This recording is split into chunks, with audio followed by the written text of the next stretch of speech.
Fans ni Kimi, may hanash. Wag na si Paulo na babaero at may mahal ng si Janine.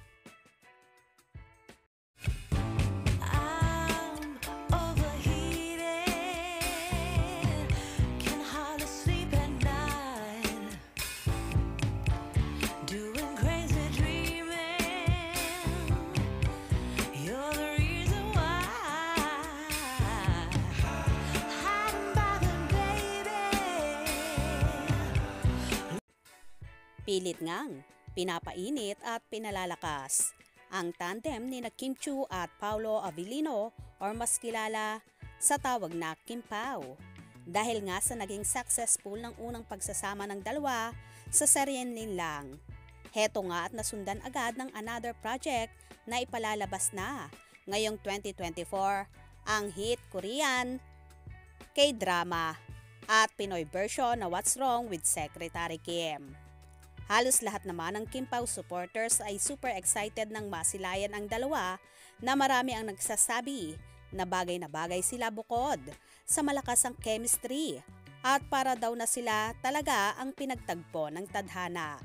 Lalo pat, kinumpirma na ngang hiwalay na sina Kim at si Yan at napapabalita rin naman na hiwalay na rin sina Janine at Paulo or Paunin. Kung marami ang natutuwa, may ilan din namang fanay si Kimi na binabala ng dalaga na ayon pa nga sa fan na ito, huwag kang magkumpiyansa kay Paulo Idol Kimi. Masaktan ka lang, babaero, hindi ka mahal nun. Si Janine ang mahal niya.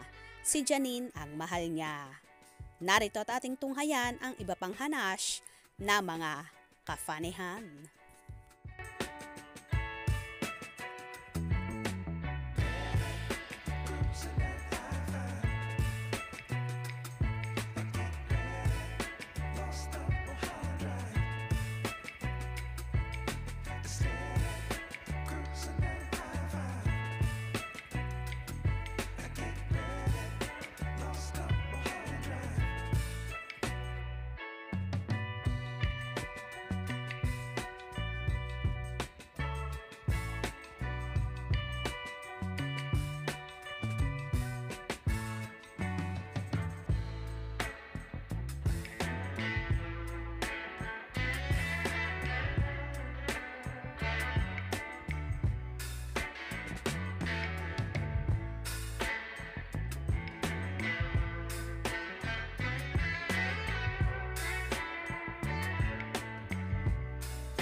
Anyway, kung hindi papalarin sina Kim at Paulo sa totoong buhay, dahil nga may Janine na ang aktor, suportahan na lang natin ang Kim Pao tandem para na rin sa proyekto nila.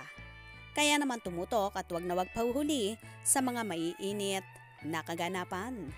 Anong inyong magiging reaction sa bidyong ito? Comment below.